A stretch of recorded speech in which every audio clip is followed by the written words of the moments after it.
Siempre nos da mucho gusto tener a Guadalupe Correa Cabrera aquí en este espacio de los periodistas y sobre todo la apreciamos más cuando hay una coyuntura como la que se está dando ahora, donde pues su visión de binacional tiene mucho sentido y pues aporta mucho a una lectura más amplia de las cosas.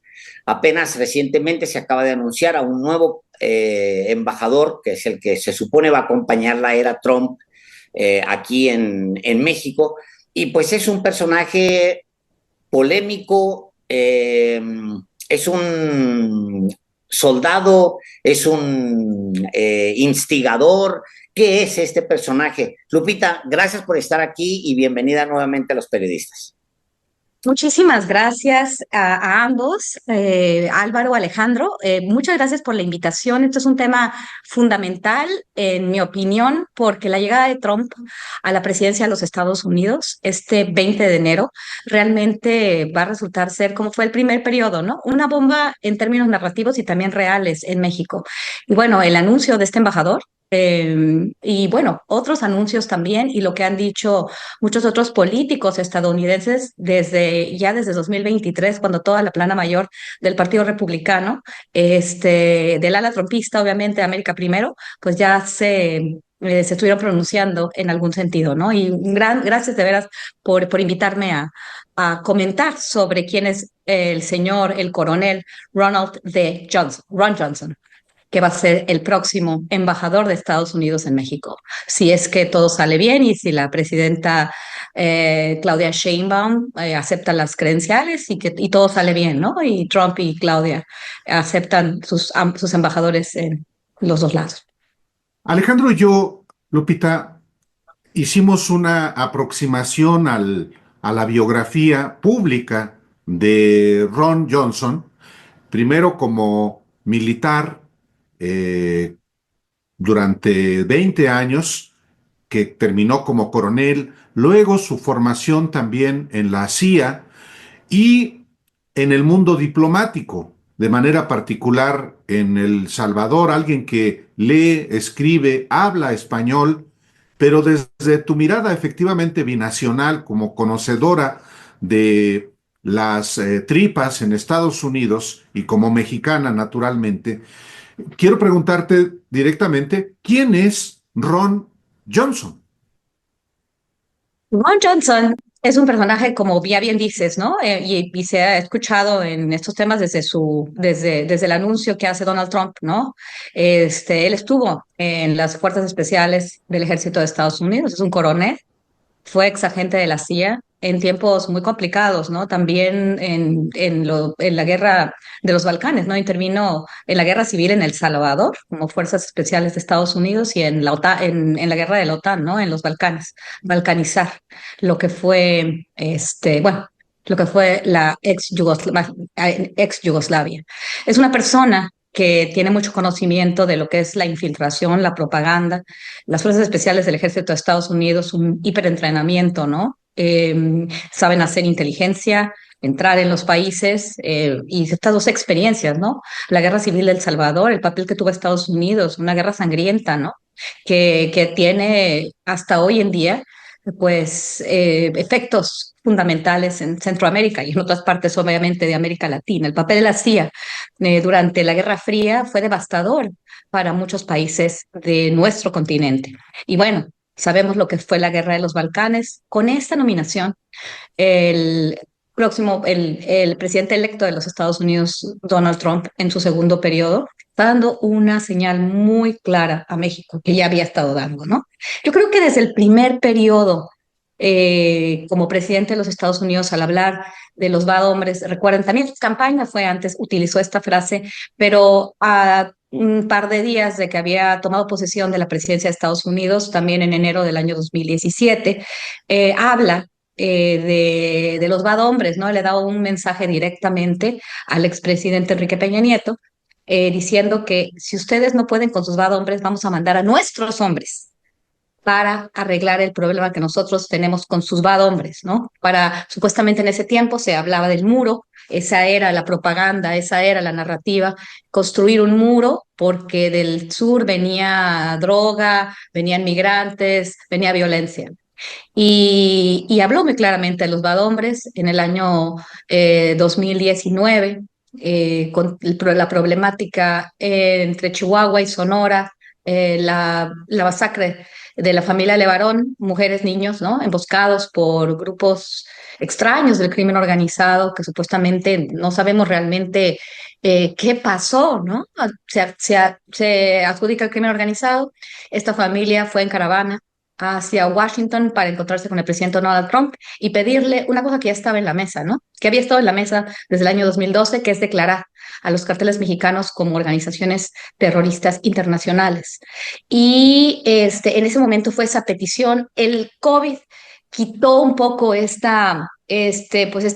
enfoque, ¿no? En los carteles mexicanos, en los bad hombres, en la denominación de los carteles o lo que llaman carteles como organizaciones terroristas internacionales y vuelve con el proyecto América Primero a tomar relevancia y esta idea de la crisis del fentanilo y la guerra contra los carteles mexicanos. ¿Y qué significa la guerra contra los carteles mexicanos?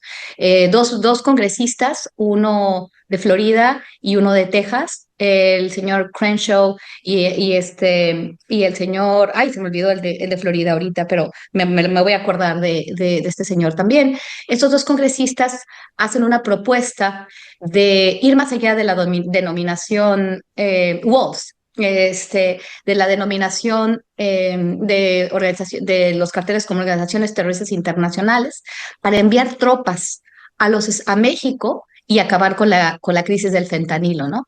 Y en ese momento, cuando ellos hacen esta propuesta de obviamente ir más allá, ver las finanzas dentro de los Estados Unidos, porque esto es dentro de Estados Unidos, pero sí es necesario intervenir directamente en territorio mexicano con las fuerzas armadas de estadounidenses, con el ejército de Estados Unidos. A partir de esta propuesta, que no se ha materializado, toda la plana mayor del Partido Republicano, toda, Ramaswamy, J.D. Vance, en ese momento Nikki Haley, todos los aspirantes a representar al Partido Republicano en las elecciones presidenciales, todos ellos hablaban el lenguaje de América Primero. Bombardear a México si era necesario, utilizando este lenguaje de guerra, las armas de destrucción masiva, esto es la droga para nuestras comunidades, la crisis del fentanilo, todo con relación a que este enemigo creado, ¿no? Con la narrativa de siempre de Estados Unidos es que si ellos no pueden, que entonces nosotros vamos a mandar a nuestros hombres. Nikki Haley lo dijo claramente y muchos otros, ¿no? Lindsey Graham, todos los republicanos que ya son América Primero, ya son del proyecto MAGA, obviamente son trumpistas, el trumpismo con un fundamento muy importante que hay que entender por qué están diciendo esto y bajo qué lógica lo están diciendo, ¿no? Porque muchas veces no se entiende. Pero estoy hablando de esto antes de hablar de Ron Johnson, porque para mí es importante que la audiencia entienda de qué estamos hablando y por qué es tan simbólico y tan preocupante y peligroso que Donald Trump siga diciendo y siga insistiendo en que hay la posibilidad, ¿no? De que los hombres de Estados Unidos vayan en contra de nuestros bad hombres y nosotros no podemos hacerlo. Esto es Okay. un mensaje Lupita, directo. perdón, ahí es donde quisiera un poquito más abundar. No sé cuál es ese mensaje que queda tan claro. No estoy tan cierto de que ese mensaje, el mensaje que llega con este personaje sea tan claro. Por un lado, argumento muy rápidamente, porque por un lado, si el tema es amenazar a México, pues no necesitas mandar a él, puedes mandar a Mickey Mouse y es tan amenazante si tienes a Donald Trump en la Casa Blanca como este otro personaje. O sea, ¿qué agregaría a la amenaza a este personaje? Estamos hablando de un militar.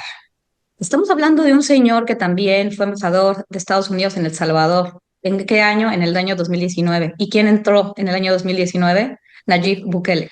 Esa parte me queda clarísima, yo, o sea, el perfil de él, pero ¿qué Ajá, agregaría de amenaza? ¿Cuál sería el mensaje? Pues no lo claro. leo. Estamos hablando de que Estados Unidos y el proyecto América Primero tiene esta conceptualización de proteger las fronteras, ¿no? Esta idea de construir un muro ya va más allá.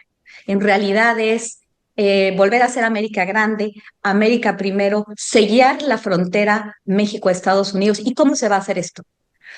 Con el belicismo, con las Fuerzas Armadas para seguir generando economías a través de lo que es el complejo militar fronterizo industrial. Todo este complejo de compañías que generan artificialmente un crecimiento a través de la demanda agregada, pues echando a andar no solamente la maquinita del dinero, que eso es lo que pasó en el gobierno de Biden, en el último gobierno de Trump, sino este aparato militar. Y por eso mismo Donald Trump habla desde el principio de deportar y de utilizar al ejército estadounidense para las deportaciones.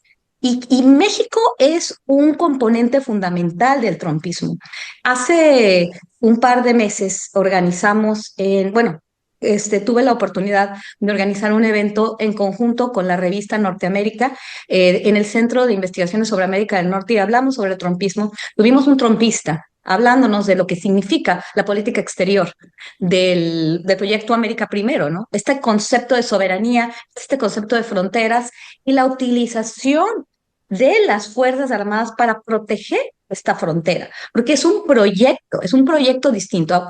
Recordemos que el trumpismo no es Donald Trump, es un proyecto y ya un movimiento social y un proyecto político y geopolítico.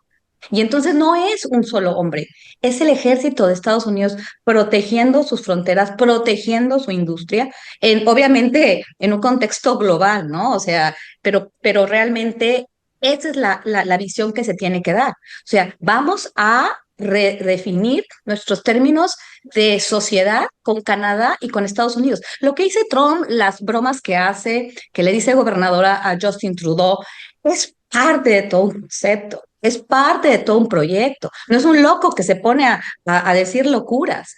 Todos están detrás de eso. Y es una cuestión belicista. Ese señor es un militar muy diferente a Christopher Landau, que va a ser un personaje clave dentro del Departamento de Estado, que conoce México, que ahorita anda, pero de fiesta, ahorita ya nos felicitó por a las Lupitas, ¿no? Es mi santo, por la Virgen de Guadalupe, hablando de la Virgen de Guadalupe otra vez con esa maestría que tiene para conectar de alguna manera, obviamente desde aquí, y él va a ocupar una posición muy, muy importante junto con Marco Rubio, que va a ser pues, el jefe del Departamento de Estado. O sea, aquí está dando una tercera señal fundamental de que México va a ser una prioridad, de que la narrativa es una prioridad, que si no lo hacen ustedes y si no ponen a trabajar a sus Fuerzas Armadas, lo vamos a hacer nosotros. Tenemos una protección de nuestra frontera militar que va a ser de nosotros lo vamos a hacer, pero ellos van a estar aquí listos para lo que se venga, ¿no? Y tengo una persona que sabe balcanizar, que sabe operar en estos contextos, ¿no? Y que va a ser de mano dura y que va a apoyar a un presidente de mano dura, porque así lo hizo con Nayib Bukele. Así le podemos leer, ¿no? Independientemente, y eso no lo sabemos, de que si va a mandar o no a las Fuerzas Armadas, o sea, yo creo que no lo va a hacer. O sea, es un estado, ¿no? De guerra, digamos, de guerra fría permanente, porque sería una declaración de guerra si llegan las Fuerzas Armadas a México. Y obviamente Estados Unidos no es lo que era antes, pero ya vimos con lo de Siria que Estados Unidos sigue siendo una potencia mundial y que sí se están peleando el espacio con China, ¿no? Pero no con Rusia probablemente. No lo sabemos todavía, pero de que es un país poderosísimo y de que pueden hacer lo que quieran con nosotros independientemente de lo que diga nuestra presidenta. ¿Por qué? Porque la dependencia y la diferencia en términos de poderío militar y de economía son brutales. A nosotros nos aplican un arancel del 25% por 2 días, y nos destruyen los mercados financieros, nos los destruyen. Ellos sí pueden con eso. Obviamente no lo van a hacer de largo plazo. Quisiera intervenir porque no sé si esté yo equivocado, muy probablemente sí, pero la dualidad de enviar como embajador a alguien que tiene un perfil militar espía y diplomático, choca con la designación de un ex embajador de Estados Unidos en México, Christopher Landau, que tiene formas muy suaves, digamos, con México. Tan es así, por lo que tú acabas de decir, de alguien que se identificó con México y que es capaz de tener devoción por la Virgen de Guadalupe. ¿Es el garrote y la zanahoria o es una contradicción y lo que va a prevalecer es el militarismo y el mensaje es, si no actúan en México, vamos a enviar militares? Sí, no es una contradicción. Así es Estados Unidos y así lo ha sido a lo largo de toda su historia. Y así es la forma de cómo ellos juegan, ¿no? El poder blando, como le llaman, el soft power, y el poder duro del ejército. Entonces, por un lado está, pero si ustedes se fijan, siempre Christopher Landau, aunque le gustaban los tacos y todo el tiempo estaba comiendo tacos, estaba comiendo cochinita pibil y conoce perfectamente lo que hay que comer, cómo se conectaba con los mexicanos. Este señor del sombrerito realmente nunca, o sea, el Es al actual azar. embajador, Ken, nunca, aunque se puso el sombrero, nunca conectó con los mexicanos. O sea, si ustedes ven cómo en las redes sociales hablan de Ken Salazar en contraposición a Christopher Landau, pero si entendemos bien cómo funciona, ¿no? Esta arrogancia que caracteriza al estadounidense, en el sentido de que aunque coman tacos, pero los come arriba de nosotros, un hombre muy guapo, el gringo, ¿no? El gringo que habla bastante bien español, que se conecta, el poder blando, pero el poder duro, porque es la cabeza de la embajada, es un militar. O sea, nosotros sabemos lo que significa la CIA para América Latina. Es más que todo un símbolo de lo que puede llegar a ser Estados Unidos si no nos alineamos con los intereses de América primero. Es algo muy interesante, ¿no? Yo no lo veo, aunque no podría decir realmente lo que llega a pasar. Yo no veo al ejército de Estados Unidos invadiendo México. Lo que sí veo es al ejército y a las Fuerzas Armadas de México haciendo lo que los Estados Unidos quiere, volviendo, y ya lo están haciendo, volver otra vez a la guerra contra las drogas, así como Calderón lo hizo de alguna manera, de otra forma, no quiero hacer comparaciones tampoco grotescas, pero en realidad Estados Unidos tiene esa capacidad. Si ustedes no pueden con sus hombres, vamos a llevar a nuestros bad hombres, entonces sigamos militarizando, sigamos mano dura. Y esta mano dura, desafortunadamente, nunca nos ha servido. Mandar a las Ahí, Fuerzas Armadas.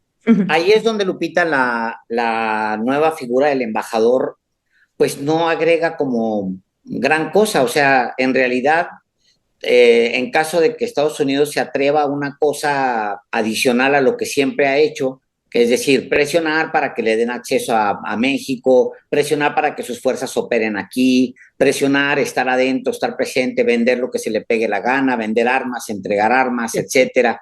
Todo eso pues, pasa, o sea, eso no ha, y la presencia de este nuevo personaje como que no agrega. Me refiero para las narrativas de que, bueno, pues es un soldado y es muy peligroso. Pues sí, pero ¿qué agrega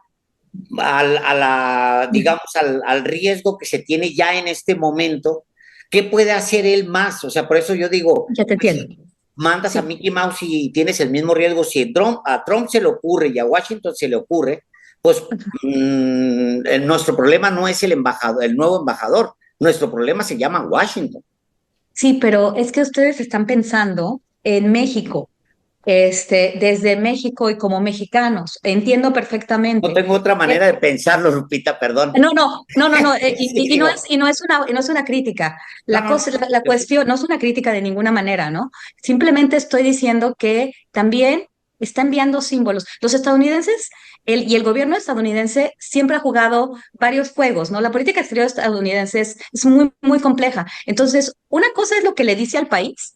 El país lo procesa de acuerdo a lo que está recibiendo, pero también México es fundamental para América primero. O sea, y los estadounidenses se compran la idea de que sus principales enemigos y el declive de Estados Unidos tiene que ver con dos cosas, con los migrantes y con los carteles. Porque no quieren que se reconozca, las élites estadounidenses, que se reconozca que ha sido un problema de ellas mismas, ¿no? Este 1% que va extendiendo su capacidad y que no ha atendido a tantas personas que han perdido su sueño americano. O sea, esto también es importante. ¿Quiénes son los enemigos y de dónde vienen los enemigos? De México. ¿Y qué vamos a hacer con esto? Pues les vamos a mandar al ejército, que es de lo que somos mejores. Mucho es símbolo.